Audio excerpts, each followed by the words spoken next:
तो बेसिकली हम पढ़ेंगे कि बिजनेस ऑर्गेनाइजेशन कौन कौन से होते हैं। इसमें हम यही पढ़ेंगे कि बिजनेस ऑर्गेनाइजेशन कौन कौन से होते हैं और कौन कौन बिजनेस कर सकता है।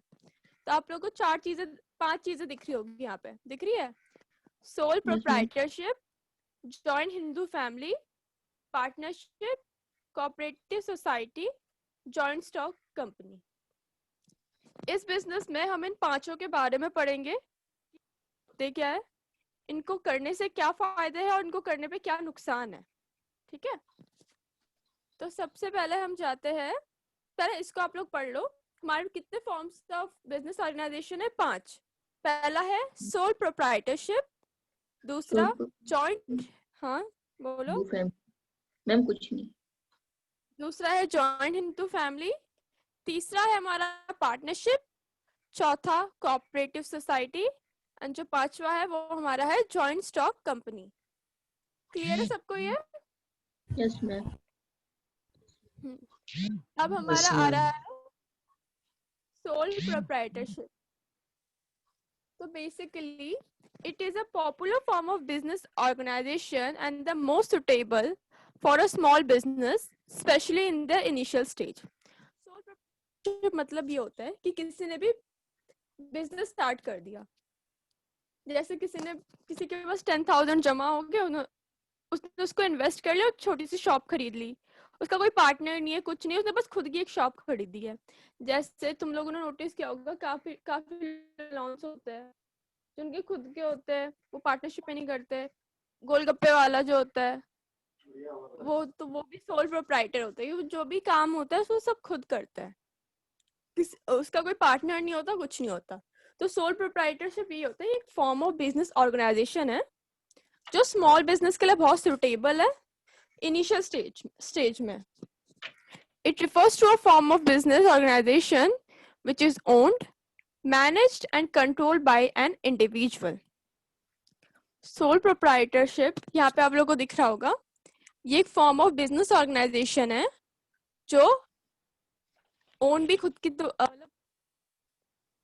जो बिजनेस भी खुद का होता है, मैनेज भी हमें खुद ही करना होता है और कंट्रोल भी खुद ही करना होता है।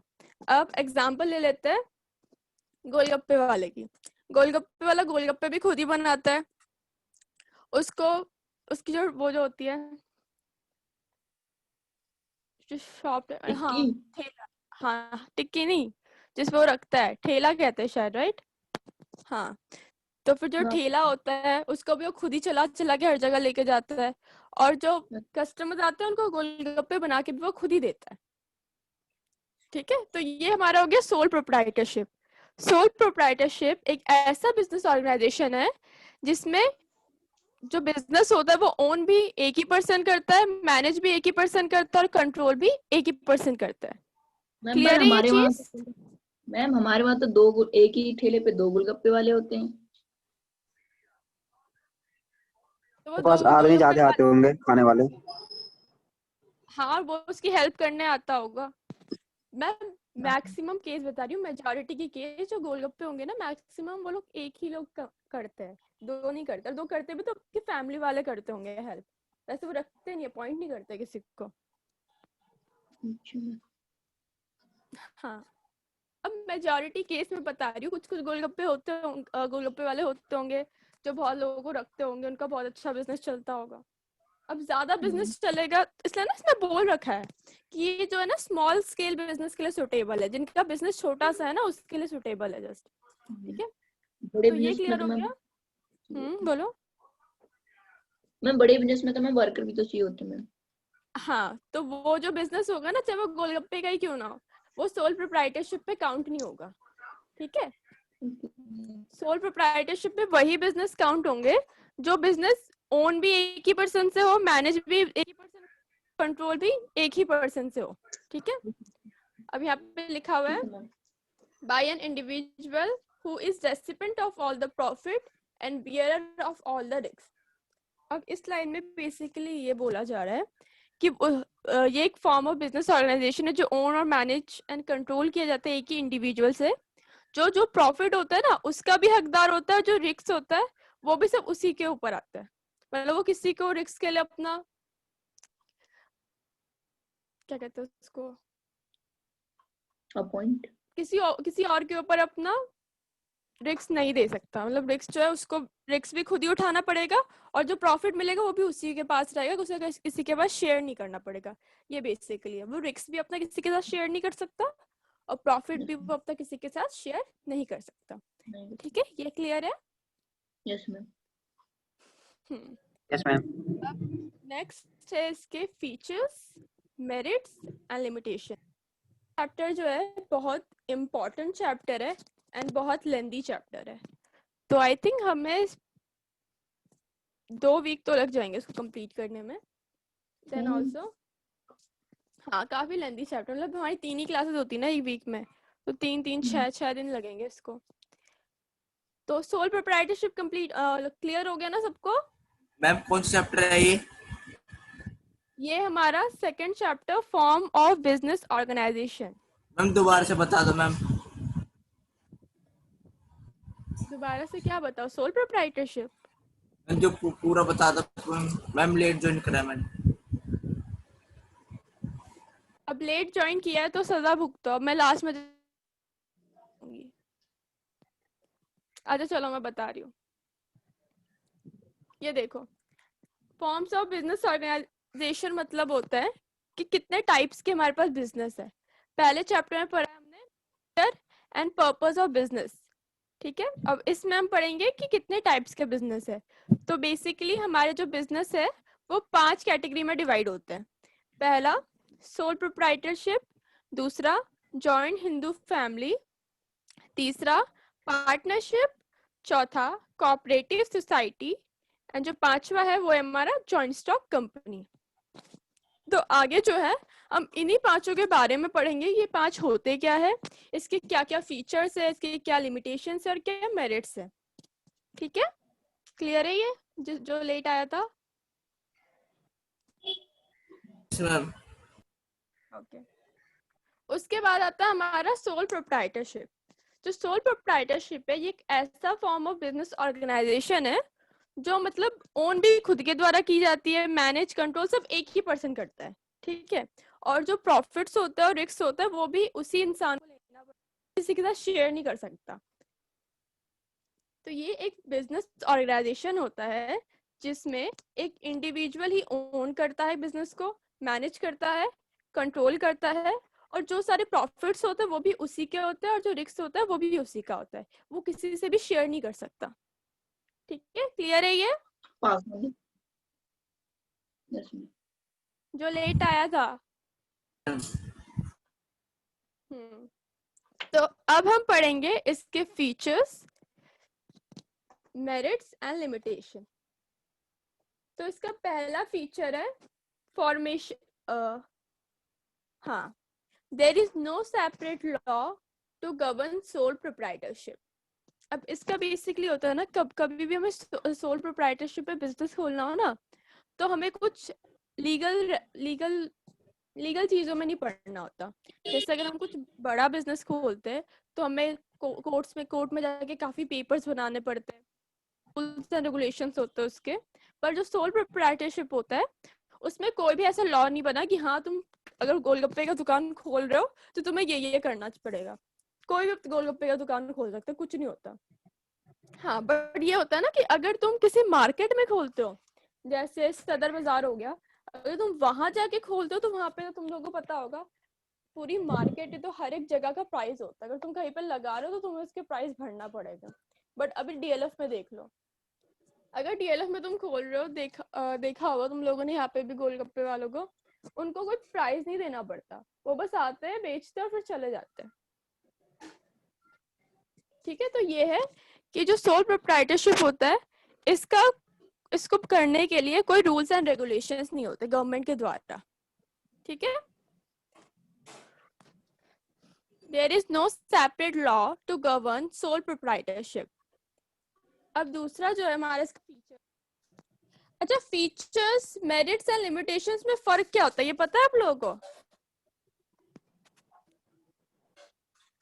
मैम मुझे पता है। बताओ।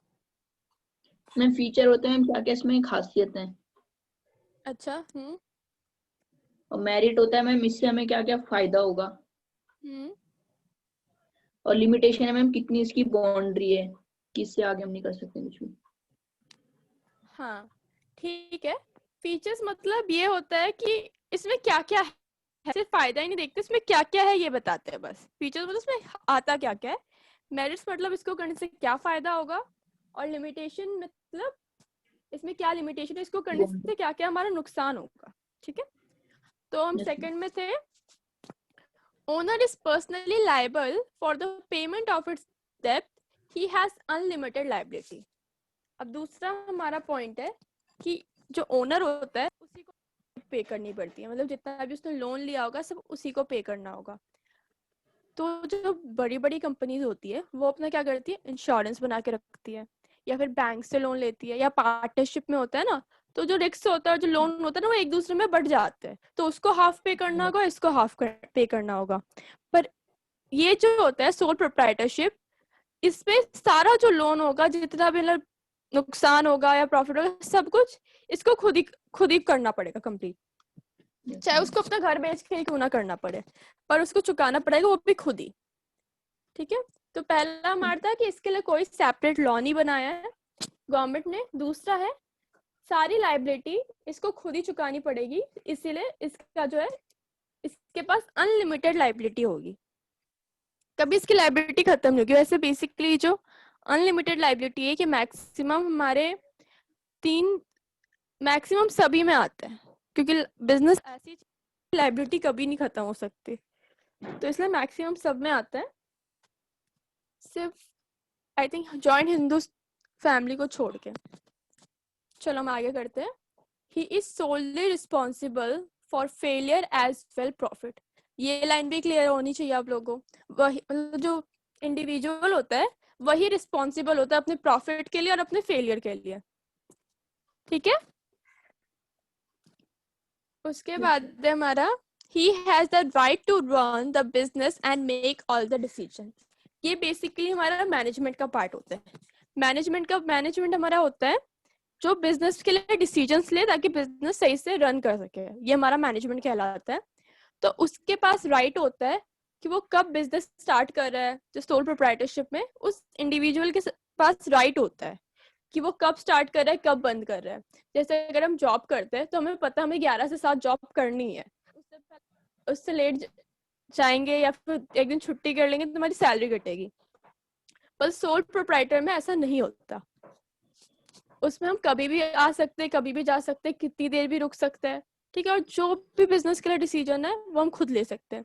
जैसे अगर हम काम कर रहे हैं, हाँ तुम्हारा एग्जाम्पल लेते हैं, अगर तुम मुझसे कहो कि मैम आप हमें सेकंड चैप्टर मत पढ़ाइए, आप हमें 5th चैप्टर पढ़ाइए, तो मैं पढ़ाऊंगी?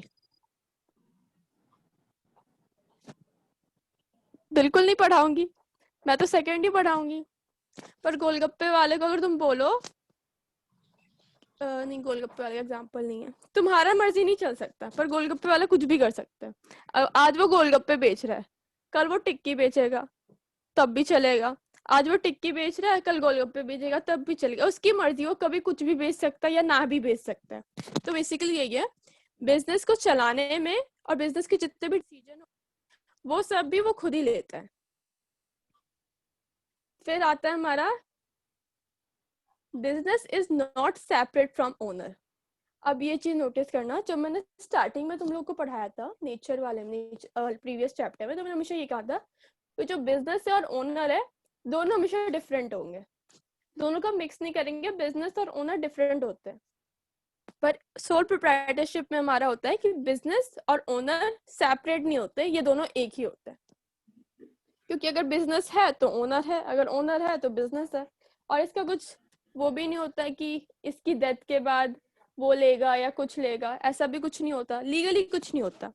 ये प्रॉब्लम्स बेसिकली क्रिएट होते, मतलब ये जो है ये सारे फीचर्स बेसिकली किस वजह से है, क्योंकि इनके लिए कोई भी लॉ नहीं बना, कोई भी लीगल रेस्ट्रिक्शंस नहीं है इनके लिए कि इनको प्रॉपरली काम करना पड़े। ठीक है, ये पॉइंट क्लियर है, business is not separate from owner. ठीक है, फोर्थ है डेथ, इंसैनिटी। हाँ बोलो। मैम जैसे मैम कोई कंपनी है मैम, जैसे डायमंड डायमंड की कंपनी है, तो मैम उसमें मैम एक जो मैम बॉस होता है मैम, क्या मैम वो भी मैम सोलो प्रोप्राइटरशिप में आएगा? नहीं, नहीं। वो क्योंकि मैम कैसे बहुत सोल ही प्रोप्राइटरशिप में आएगा, मैं बताती हूँ ना।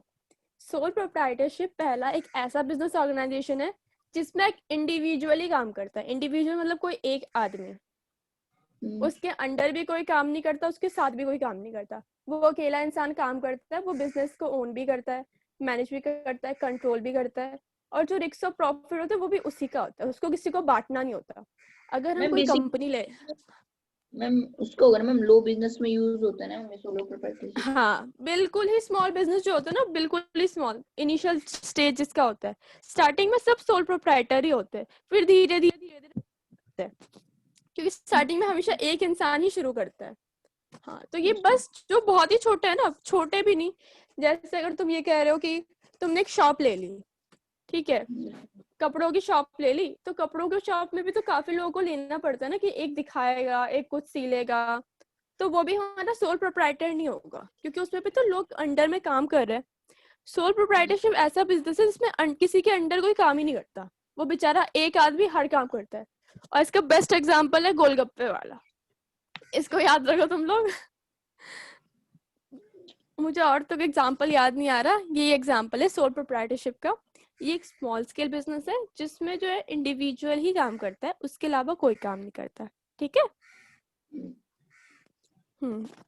अब नेक्स्ट है हमारा death, insanity, bankruptcy, physical element, imprisonment of sole proprietor will affect the continuity of business। अब ये मैं तुम लोग को बताऊंगा कि अगर कोई मर जा, अगर सोल प्रोप्राइटर मर गया या फिर उसको जेल होगी या कुछ भी हो गया, ठीक है, तो ये बेसिकली इफेक्ट करेगा बिजनेस पे। क्यों? क्योंकि जो बिजनेस है वो चलाता तो वही था, अब उसको कुछ हो जाएगा तो बिजनेस कौन चलाएगा? ये तो ऐसा है नहीं, हायरार्की तो है नहीं कि हाँ ये चला रहा है इसके बाद उसका बेटा चलाएगा, उसका बेटा ही नहीं हुआ तो, बच्चा ही नहीं हुआ तो कैसे चलेगा? नहीं चल पाएगा ना। तो यही है कि सोल प्रोप्राइटर में अगर कोई फिजिकल प्रॉब्लम हो जाती है, शायद डेथ हो जाती है या बैंक्रप्सी हो जाती है, तो इसका डायरेक्ट इफेक्ट पड़ता है बिजनेस के ऊपर, ठीक है। मैम हाँ, मैम जैसे किसी आदमी ने अपना बिजनेस खोला और क्या कहते हैं मैम, उसका बिजनेस बहुत लॉस में चल रहा है और मैम उसने लोन लिया था, और मैम उसने अपने जो सारे मैम जो मैम प्रॉपर्टी है वो सब मैम सेल आउट कर दिया है, उसके बाद जब मैम उसको लोन भरना पड़ेगा, तो मैम वो लोन कहाँ से भरेगा मैम? उससे मैम लोन कैसे वसूला जाएगा? उससे लोन वसूला तो जाएगा, उसको शायद कैसे भी लेना पड़े।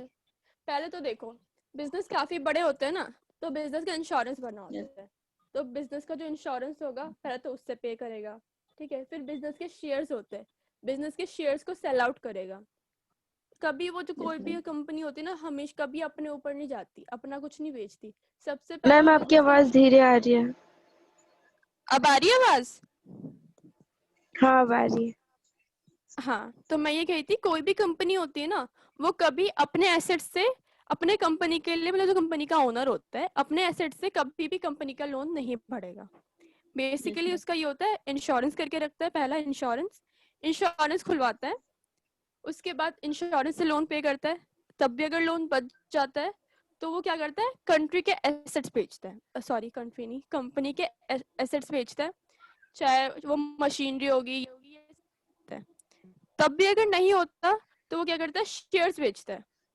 कंपनी के शेयर्स भी होते हैं ना, शेयर मार्केट सुना होगा आपने, चाहे वो शेयर्स कंपनी छोटे हाँ छोटे कितनी भी क्यों ना डूब रही हो, तब भी उसके शेयर्स परचेज करने के लिए लोग बैठे रहते हैं, तो शेयर्स करेगा।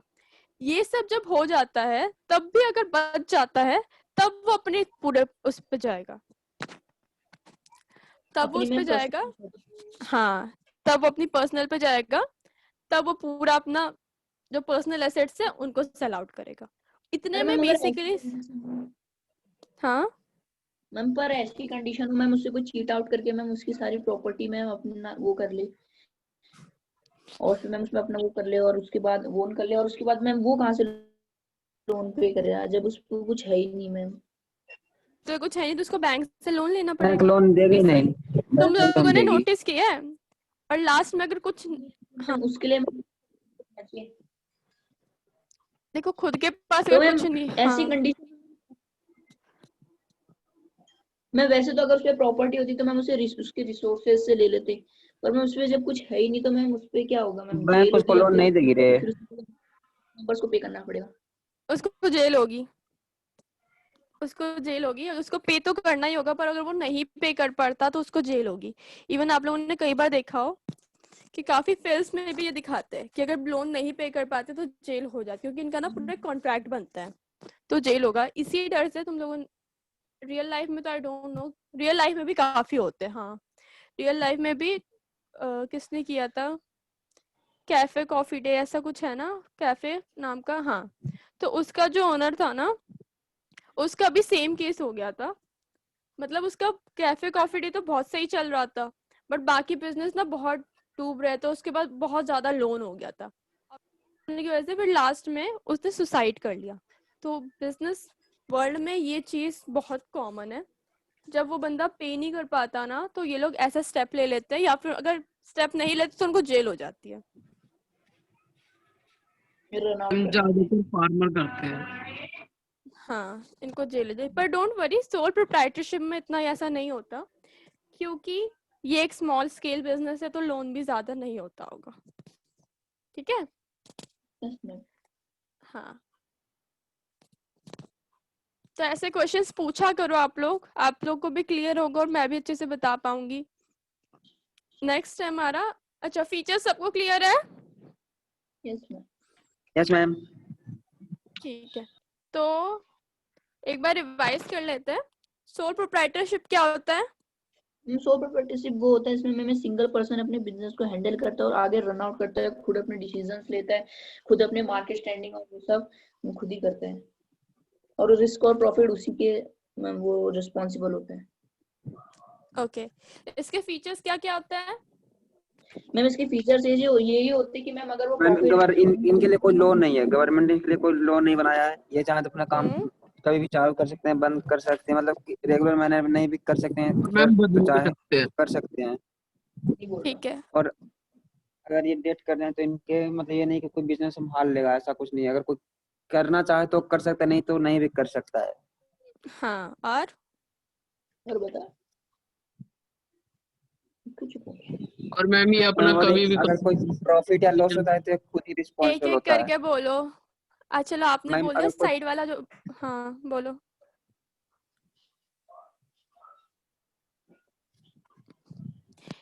एक ना आप लोग जब बोल रहे होते हो ना तो मुझे नाम लेके बोल दिया करो कि मैं तरुण बोल रहा हूँ, मैं दीपांशु बोल रहा हूँ, तो मुझे पता चलेगा कौन बोल रहा है कौन नहीं बोल रहा। ठीक है, मतलब बोलने बोल दिया करो।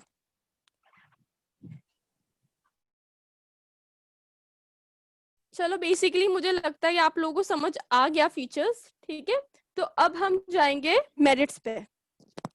तो हमारा पहला मेरिट है quick decision making as there is no need to consult other. अब ये जो पर्सन है ये खुद ही अपना डिसीजन बनाता है, तो इसके पास मतलब जल्दी बन जाता है। मतलब इसने आज सोचा कि मैं आज गोलगप्पे नहीं बेचूंगा तो कल वो नहीं बेचेगा, पर उसके अंडर में अगर कोई होता तो इसके लिए प्रॉपर टाइम लेना चाहिए होता, कि पहले वो इसको बताएगा, फिर उसको बताएगा, फिर उससे पूछेगा, तो ये टाइम लग जाता है इसमें। पर इसको डिसीजन खुद बनाना है तो उसको किसी से कंसल्ट करने की जरूरत नहीं है, तो उसका जल्दी डिसीजन हो जाता है, बना लेता है। जैसे इसमें quick decision making as there is no need to consult other. ये जो हम कर रहे हैं ना ये मेरिट्स है, मेरिट्स मतलब एडवांटेजेस कर रहे हैं हम। ओके, हाँ, तो क्विक एडवाइस होती है। डिसीजन एज, हाँ, as there is no need to consult other, किसी और से हमें कुछ कंसल्ट नहीं करना पड़ता, इसी वजह से जो डिसीजन होते हैं वो जल्दी ले सकते हैं। दूसरा, keep the business operation confidential and maintain secrecy. अब इसका है कि हम बिजनेस में सीक्रेट्स मेंटेन कर सकते हैं। अब जो बिजनेस है वो बस मुझे को पता है कि मेरे बिजनेस में मैं क्या कर रहा हूँ, चाहे वो इलीगल चीजें क्यों ना, बट मुझे पता है, मैंने किसी को नहीं बता रखा क्योंकि चला तो मैं ही रहा हूँ। तो इससे ना मैं खुद का नुकसान क्यों कराना चाहूंगा किसी को बता के। तो इसमें ना सीक्रेसी मेंटेन हो जाती है। अब कुछ सीक्रेट्स होते हैं ना तो किसी इधर उधर से पता नहीं चलता, जो बाकियों में पता चल जाता है क्योंकि वहाँ पे लोग ज्यादा होते हैं। तीसरा है sole owner is the profit earn, sole owner of the profit earn maximum incentive और हार्ड वर्क। ठीक है, अब इसमें भी ये होता है कि जो सोल ओनर होता है, जो प्रॉफिट का शेयर होता है, वो तो उसको सब खुद ही मिलता है, ठीक है, उसको किसी के साथ शेयर नहीं करना पड़ता। चाहे जितना भी प्रॉफिट हो, सारा प्रॉफिट उसका खुद का होता है। तो ये बिग मेरिट हो गया, किसी से शेयर नहीं करना पड़ता। फिर है contributes to self satisfaction and sense of accomplishment। अब ये होता है, अगर तुम खुद के लिए कुछ काम कर रहे हो तो तुम्हें पता होगा तुम्हें उससे कितनी सेटिस्फैक्शन मिल रही है। जैसे अगर तुम प्रोजेक्ट बना रहे हो, ठीक है, तो तुम अपना प्रोजेक्ट जितने अच्छे से और जितने कॉन्फिडेंस से बनाओगे, उतना अगर तुम किसी और को प्रोजेक्ट बनाने को दोगे ना, तो वो उतना अच्छे से नहीं बनाएगा, और तुम्हारे दिल में ये रहेगा कि पता नहीं कैसे बना रहा होगा, कैसे बना रहा होगा, कैसे बना रहा होगा। तो यही होता है, जो काम खुद के लिए करते हैं उसमें पता है कि हम अपना पूरा दे रहे हैं, अपना बेस्ट दे रहे हैं, तो अच्छा होगा। बट दूसरे से जब हम कराते हैं ना, तो हमें थोड़ा सा लगता है मन में कि पता नहीं कैसे बना रहा होगा। तो इसमें यही है, tribute to self satisfaction at sense of accomplishment. कोई भी काम अगर वो सोल प्रोप्राइटर कर रहा है, उसका कंप्लीट होने के बाद उसके पास एक सेल्फ सेटिस्फैक्शन होता है कि हाँ मैंने काम अच्छे से कर लिया। फिर ये भी हमने पढ़ा है, no separate law to govern proprietorship. कोई भी सेपरेट लॉ नहीं होता हमारे पास, चाहे हम प्रोप्राइटरशिप खोले या बंद करें, हमारी अपनी मर्जी होती है। सोल प्रोप्राइटर की अपनी मर्जी होती है, वो कभी भी बिजनेस खोल सकता है और जब चाहे उसको बंद कर सकता है, कोई भी लीगल रेस्ट्रिक्शंस नहीं होता। क्लियर है मेरिट सारे? Yes ma'am. Yes ma'am. Yes ma'am. अब हम आते हैं लिमिटेशन। मैं ज्यादा फास्ट तो नहीं पढ़ा रही ना आज? No ma'am. ठीक है, अब हमारा आता है लिमिटेशंस। तो फर्स्ट हमारा लिमिटेशन है लैक ऑफ रिसोर्सेस। अब लैक ऑफ रिसोर्सेस मतलब होता है रिसोर्सेस की कमी। अब बेचारा बंदा एक है, एक इंडिविजुअल है, तो उसके पास इतने पैसे थोड़ी ना होंगे, बोरिंग्स थोड़ी ना होगी। तो यही है बेसिकली कि lack of resources major drawback in the size and growth of the business. Size छोटा है तो उसके पास ज्यादा पैसे नहीं है, और अगर वो लोन भी लेने जाता है ना, तब भी तुम लोगों को पता होगा लोन भी कुछ देख के लिया जाता है, प्रॉपर्टीज को देख के लिया जाता है। हाँ, मंथली इनकम आ जाता है। मंथली इनकम, ऊपर से ये भी जो बिजनेस के लिए लोन लिया जाता है उनकी प्रॉपर्टीज कितनी है, ये सब भी देखा जाता है। देखा जाता है। तो मैं हाँ, तो business ये का भी देखा जाता है। हाँ, तो यही होता है कि जो सोल प्रोप्राइटर होता है ना, अब वो बेचारा छोटा सा है, इंडिविजुअल है, उसके पास ज्यादा पैसे है नहीं, उसके पास ज्यादा प्रॉपर्टी है नहीं, तो उसको लोन भी उसी हिसाब से छोटा, मतलब ज्यादा नहीं मिलेगा, छोटा ही लोन मिलेगा। ज्यादा 1 लाख का मिल गया, उससे ज्यादा का तो नहीं मिलेगा। तो यही होता है कि जो सोल प्रोप्राइटरशिप होता है उनके पास रिसोर्सेज की कमी होती है, ठीक है।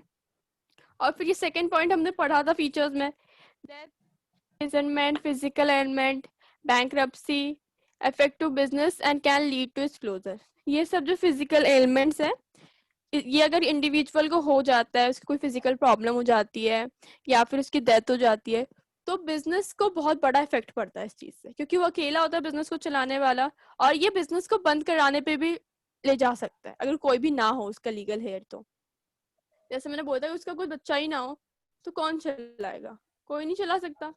तो यही, या फिर उसका बच्चा छोटा हो, 2 साल का हो, 2 साल का बच्चा गोलगप्पे लेके तो नहीं जाएगा। तो ये देखा जाए। हाँ, ये क्लोजर बेबी मतलब it can leads to closure as well. तीसरा है हमारा, an unfavorable decision can create burden on its owner and his liability is unlimited। अगर उसने कुछ गलत डिसीजन ले लिया, अब उसने ये कर लिया कि ठंडी का मौसम है, मैं आइसक्रीम भी रखूं, ठीक है। अब ठंड में मैक्सिमम मेजॉरिटी की बता रही हूँ, मेजॉरिटी लोग आइसक्रीम नहीं खाते, कुछ कुछ खाते होंगे पर मेजॉरिटी लोग आइसक्रीम नहीं खाते। तो जब वो आइसक्रीम नहीं खाएगा तो उसका बिजनेस तो लॉस में चला जाएगा, जो खरीदेगा ही नहीं, उसने तो लगा दिए अपने पैसे, तो ये क्या हुआ, लॉस में गया। फिर उसको बाकी रिसोर्सेज खरीदने के लिए पैसे नहीं बचे, गोलगप्पे और जो पानी वानी मसाले होते हैं वो खरीदने के लिए पैसे नहीं बचे, उसने आइसक्रीम खरीद ली। तो इससे उसको दोबारा लोन लेना पड़ेगा और उसकी लायबिलिटी इंक्रीज हो जाएगी। तो यही कहते हैं, अगर कोई गलत डिसीजन उसने ले लिया तो जो लायबिलिटी होगी उसका बर्डन भी उस इंडिविजुअल पर ही आएगा, ठीक है।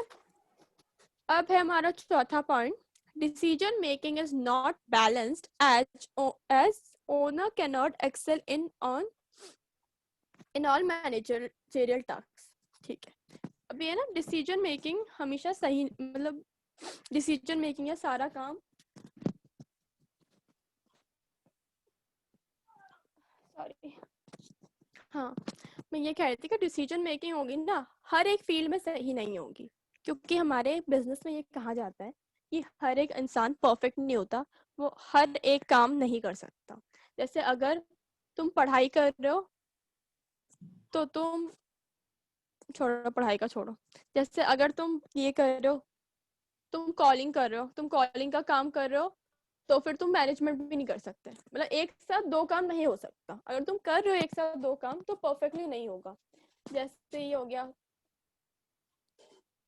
तुम ऑनलाइन क्लासेस भी ले रहे हो और तुम गेम भी खेल रहे हो, ठीक है, तो ये क्या हो गया, तुम्हारा ऑनलाइन क्लासेस में से दिल हट गया, गेम में लग गया, और फिर टीचर ना डाटा इसलिए गेम से भी थोड़ी देर के लिए हट जाएगा और क्लासेस पे आ जाएगा। तो दोनों चीजों में यही होगा कि तुम्हारा जो होगा ध्यान ढंग से रहेगा नहीं, ना ही गेम पे ना ही क्लास पे। तो ये होता है कि हर एक अलग अलग चीज एक साथ नहीं कर सकता। हर एक इंसान, मतलब हर एक चीज में ना सब एक्सपर्ट होते हैं, सबकी कोई ना कोई क्वालिटी होती है, सब किसी ना किसी चीज में एक्सपर्ट होते हैं। तो यही कहा जाता है कि decision making is not balanced and owner can not excel the manager. तो डिसीजन मेकिंग जो होता है वो बैलेंस्ड नहीं होता, मतलब हर एक फील्ड में सेम नहीं होता, इक्वली वो हर एक काम नहीं कर सकता, क्योंकि एक इंसान कभी भी हर एक काम एक साथ नहीं कर सकता। हर एक फील्ड में वो कहते हैं ना एक्सपर्ट नहीं हो सकता है।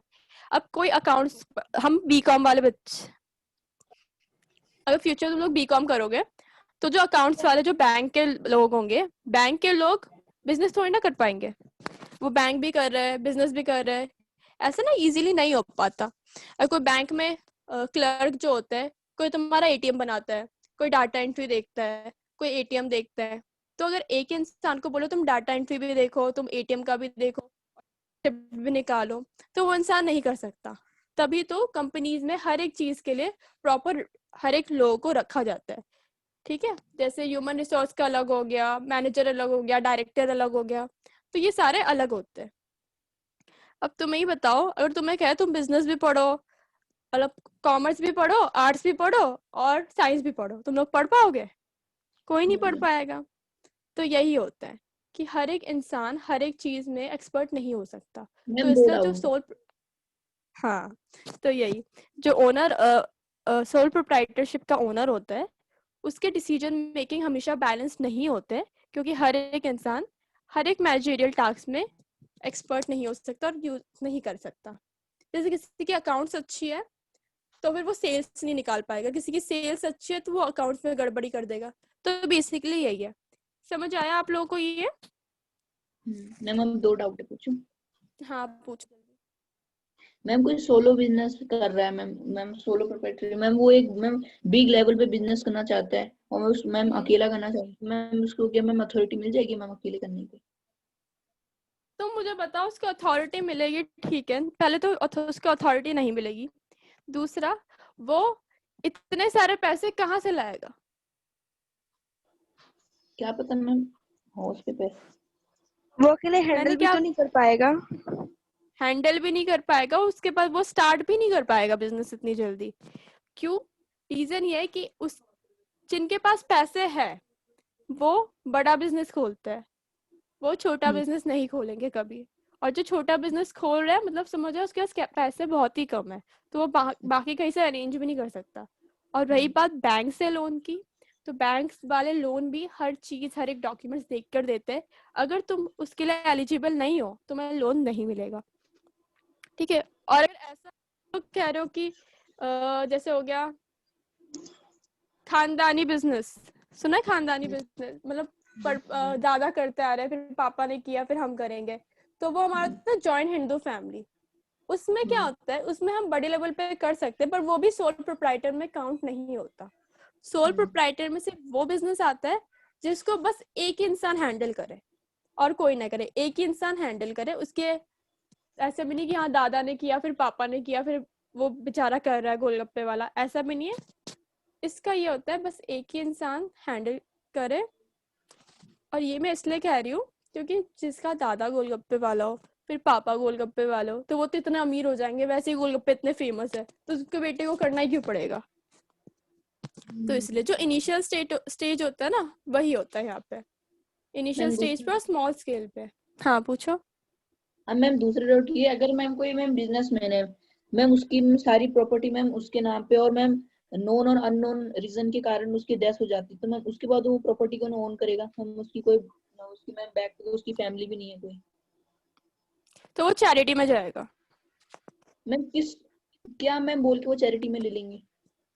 ये प्रॉपर पता है बनता है, जो प्रॉपर्टीज होती है ना उस पे जब प्रॉपर्टीज हम लेते हैं तो उस पे लिखा हुआ होता है कि हमारे बाद इसकी लीगेसी इस पे जाएगी। जिस बंदे का कुछ है ही नहीं या तो अपने कजन्स को अपना लीगल हायर बनाता है, और अगर नहीं होता तो फिर अपनी चैरिटी में दे देता है। पूरी कहते हैं ना उसको विल बनती है इसकी।